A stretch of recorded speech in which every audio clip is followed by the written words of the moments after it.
Hai anak-anak, selamat pagi. Jumpa kembali dengan Miss Debbie hari ini. Bagaimana kabar kalian? Miss selalu berharap kalian semua sehat ya, dan juga semangat belajar di rumah.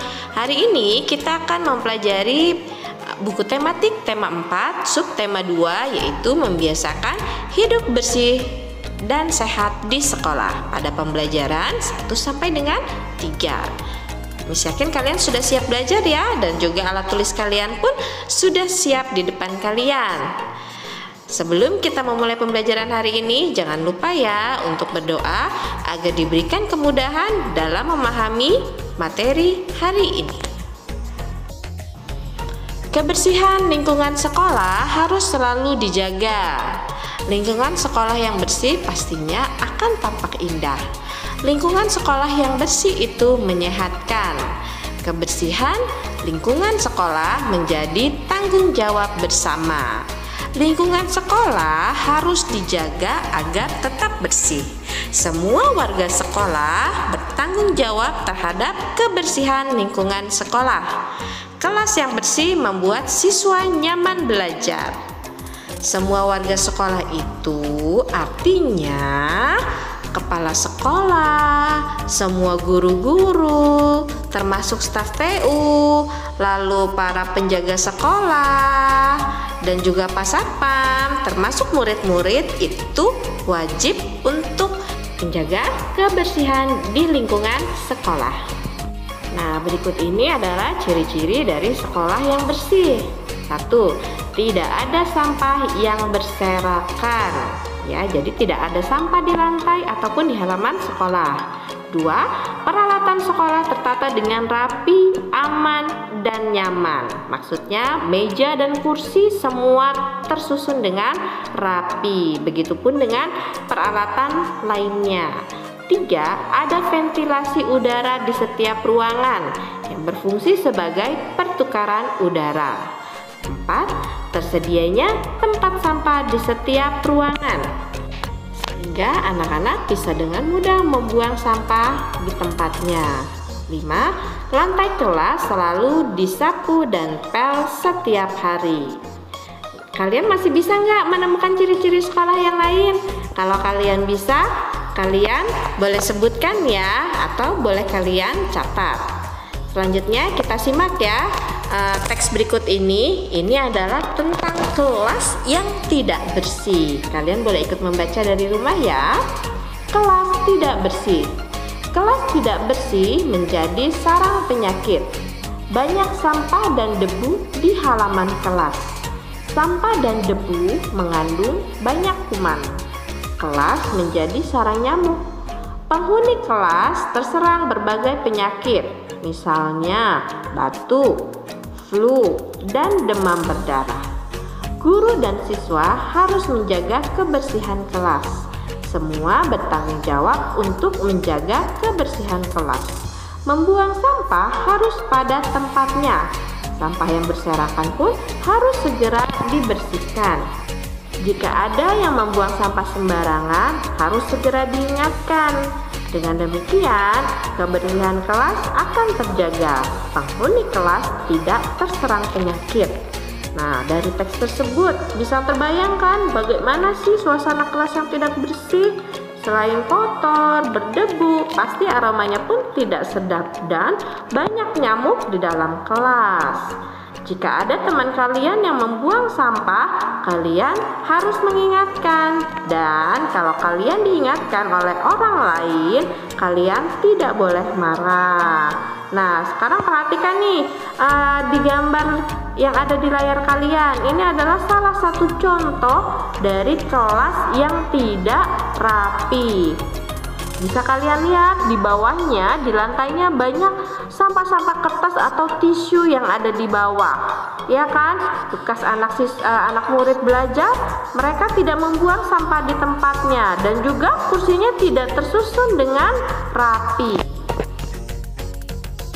Biasanya petugas piket membersihkan kelas, yaitu membersihkan sampah yang ada di dalamnya dengan cara disapu, lalu dimasukkan ke tempat sampah. Lalu kursi-kursinya disusun. Biasanya kursinya dinaikkan ke meja masing-masing. Biasanya setelah berdoa, masing-masing anak mengangkat kursinya ke atas meja agar nanti petugas piket bisa dengan mudah menyapu kelas.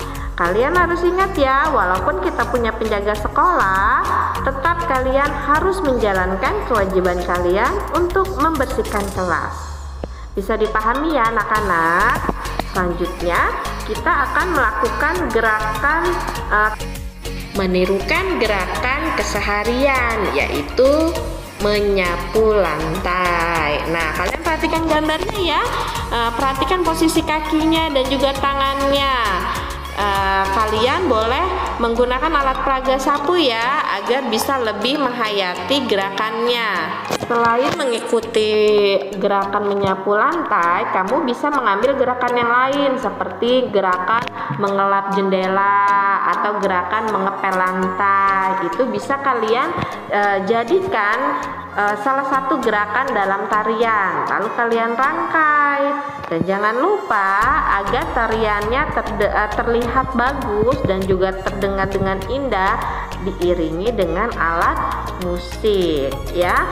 Sebenarnya kita bisa melakukan banyak gerakan yang bisa kita ciptakan sendiri, dan juga kita bisa mengiringinya dengan alat musik yang memang kita mainkan sendiri.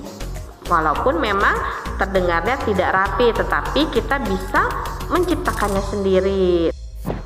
Selanjutnya kalian bisa perhatikan pola lantai dari tarian mengikuti gerakan menyapu lantai ini di buku paket kalian ya.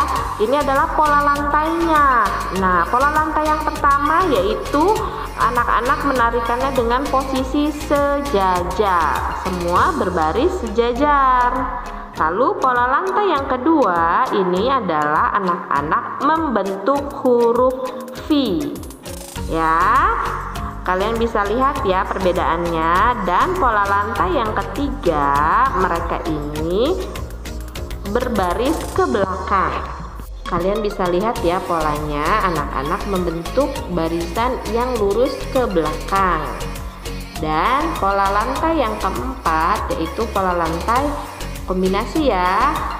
Mereka semua membentuk barisan seperti membentuk dua barisan dan ada satu orang penari di tengahnya. Pola lantai merupakan posisi di mana para penari membentuk barisan.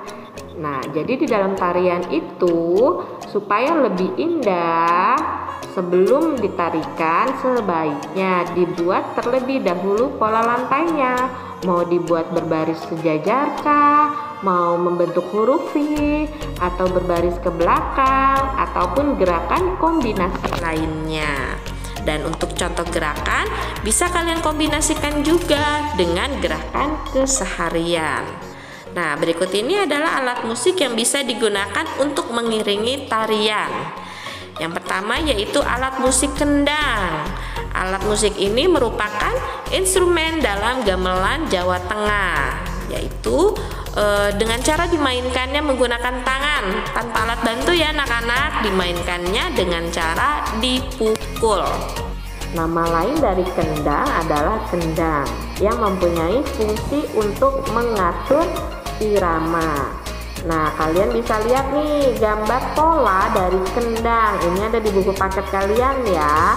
Adapun polanya yang menyerupai dengan bangun datar, yaitu ada bangun datar segi 4 dan juga bangun datar segi 5. Adapun tempat untuk memukulnya itu membentuk lingkaran ya. Selanjutnya yaitu alat musik rebana. Pengertian rebana yaitu alat musik tradisional yang berasal dari Timur Tengah dan terdapat hampir di seluruh Indonesia.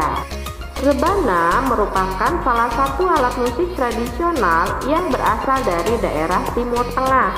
Biasa digunakan pada saat adanya acara kesenian. Nah, alat musik ini beredar luas dan berkembang di negara Asia Tenggara seperti Indonesia, Malaysia, Brunei Darussalam, dan Singapura.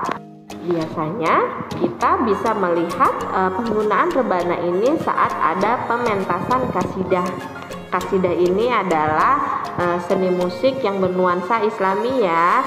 Jadi biasanya kalau ada pengajian, alat yang digunakan ini biasanya adalah rebana. Sama dengan kendang, dimainkannya dengan cara dipukul. Permukaan rebana pun sama dengan kendang ya, terbuat dari kulit sapi.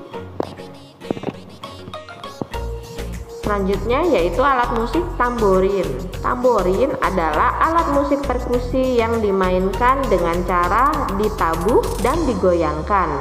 Tamborin menghasilkan suara gemerincing yang dapat dipadukan dengan suara tabuhan dari bagian membrannya. Tamborin terbuat dari bingkai kayu bundar yang dilengkapi dengan membran pelapis dari kulit sapi atau plastik.